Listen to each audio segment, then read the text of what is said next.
Hello மக்களே, வணக்கம். Welcome back to my channel. இன்றைக்கி என்ன வீடியோன்னு சொல்லிட்டு பார்த்தீங்கன்னா, 2026 நம்ம காசை எப்படி சேமிக்கணும்னு சொல்லிட்டு சொல்ல போகிறேன். அது என்னங்க 2026 தான் சேமிக்கணும்னா அப்படிலாம் ஒன்றும் இல்லைங்க.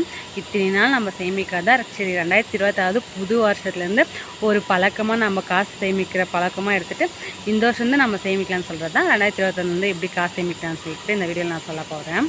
ஃபஸ்ட்டு இத்தனை வருஷம் சேமிக்காத இதுக்கு மேலே சேமிக்க முடியுமான்னு சொல்லிட்டு யோசிக்கிறத விட்டுட்டு இத்தனை வருஷம் தான் சேமிக்கலாம், நம்ம இதுக்கு மேலே நல்லா சேமிக்கணும், நம்மளும் நம்ம வாழ்வாதாரத்தை உயர்த்திக்கணும்னு சொல்லிட்டு மனசு வச்சு நம்ம சேமிக்க ஆரம்பிக்கலாம்.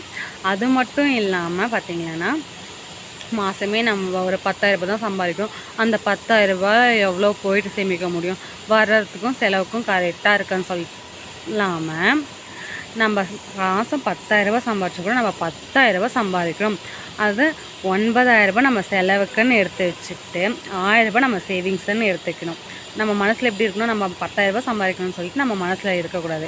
நம்ம 9,000 தான் சம்பாதிக்கணும், அதுக்குள்ளே செலவு சேமிப்பு எல்லாமே முடிச்சிடணும்.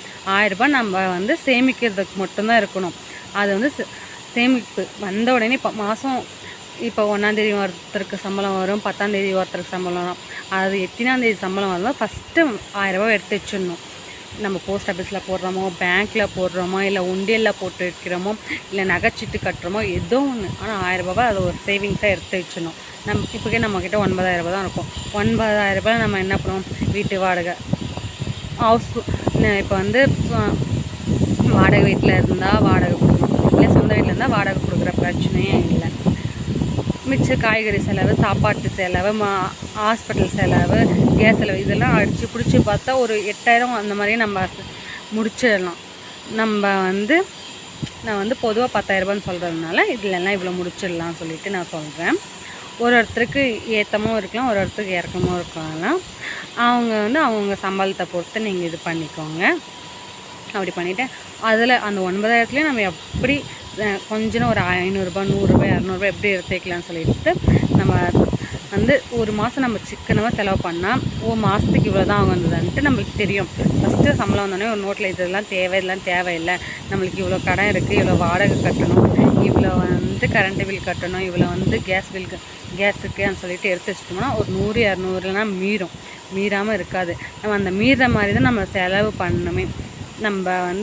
நம்ம வருமானத்துக்கு ஏற்ற மாதிரி தான் செலவு பண்ணணும். நம்ம வருமானத்துக்கு தாண்டி செலவு பண்ணக்கூடாது. இப்படி செலவு பண்ண ஆரம்பித்தாமே நம்ம சேமிக்கவும் ஆரம்பிக்கலாம், கடை வாங்காமல் நம்ம தப்பிச்சிக்கலாம்.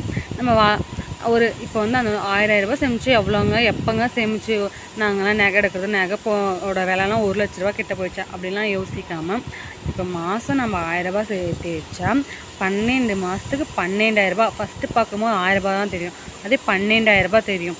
அது நம்ம 2 மாதம் சேமித்துட்டா இன்னும் நம்மளுக்கு காசு சேமிக்கணும்னு தோணும். அப்படியே இன்னும் கொஞ்சம் காசு எங்கேருந்து ஒரு காய்கறியில் மீற்றலாமா, ஒரு மளிகை செலவில் மீற்றலாமான்னு சொல்லிட்டு 10 ரூபாய், 20 ரூபா அப்படி இப்படி மீற்றி வச்சா வருஷத்துக்கு 15,000, 20,000 கூட மீற்றலாம். ஆனால் அந்த 15,000 ரூபாய், 20,000 ரூபாய் வச்சு என்னங்க பண்ண முடியும்னு சொல்லிட்டு பார்த்தா, ஆனால் அது எப்போனா நம்மளுக்கு எதான ஒரு எமர்ஜென்சி செலவுக்கு உதவும். 10,000 ரூபாய்க்கு 15,000 ரூபாய்க்கு 1 கிராம் தங்க நகையை எடுத்து வச்சா கூட அது ஒரு 2 வருஷம் கழித்து பார்த்திங்கன்னா இப்போ நம்ம 15,000 ரூபாய்க்கு எடுத்தது ஒரு 18,000 ரூபாய்க்கு போகாதா? அது நம்மளுக்கு 3,000 ரூபாய் லாபம் தானே. நம்மளால் ஒரு சேமிக்க முடிஞ்சில்ல. இதனால் எதுவுமே 1 ரூபாயும் சேமிக்க முடியாது நம்மளால். 1 கிராம் தங்கம் எடுக்கிற அளவுக்கு நம்மளால் முடியுதுன்னா அப்புறம் வேறு எதுங்க நம்மளால் முடியாது. இந்த மாதிரி கொஞ்சம் கொஞ்சமாக சிறுக சேமிக்கலாம். அப்புறம் பார்த்திங்கன்னா இதுக்கு எப்படிங்க செலவு பண்ணுறது, அதை பார்த்து நான் செலவு பண்ணிடுறேன்.